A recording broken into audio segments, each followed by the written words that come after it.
Hello, I'm Jesse Vine with Intelligent Solutions, and July 1st is come and gone, and let me guess, you're still getting spam.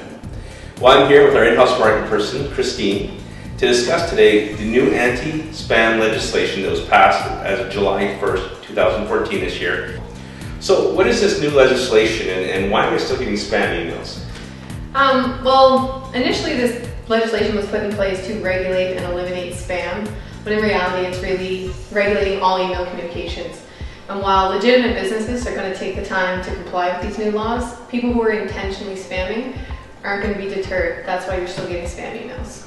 So it's not working. No. It's really so who's affected by all this? Everyone. And that's a misconception that people don't think they're going to be affected. Anyone who sends commercial electronic messaging, even charities and nonprofits.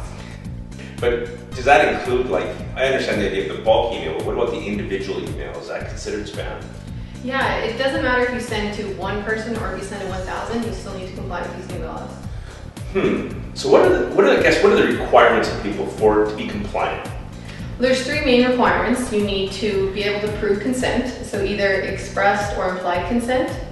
What do you mean by that? Like, what does that mean? Implied consent is someone you've done business with, whereas expressed consent is I consent to communicate, and they have to check the button. Second is identification, so you need to identify the sender. So for instance, when I send our marketing communications, I need to identify myself as Christina, as well as Intelligent Solutions, my company. Okay. And then your third is unsubscribe mechanism. So you need to state that the person can unsubscribe, and it needs to take effect within 10 days. Obviously, you need a system to manage that. Yeah, definitely. Now, what happens if companies don't comply?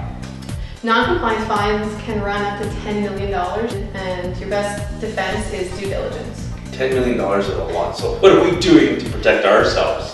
And what's our due diligence on this? Yeah, internally we've updated our policies and procedures, and we've started implementing Microsoft Dynamics CRM and Click Dimensions. That helps us to deal with those three requirements. It helps us track our consent with time and date stamp. It helps us to do subscription management for all of our clients. It helps us with our automatic unsubscribe and all those types of things. And what do you recommend companies do? Like I'm assuming a lot of companies have missed that July 1st deadline. Yeah. Is it too late? They're not compliant. So what do they do now? No, it's definitely not too late. Get your policies and procedures in place right away. The best way to do that is through your CRM and your email marketing systems. If you don't have those systems in place, talk to our guys here at Intelligent, and they can chat with you about what might be suitable for your business. One of the big pieces is I've had all these customers for years.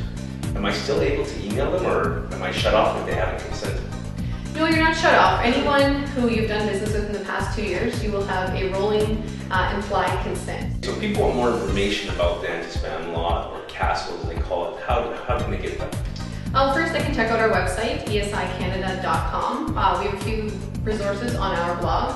They can also check out the government website, fightspam.gc.ca, or they can reach out directly to us. You can reach me at marketing@esicanada.com.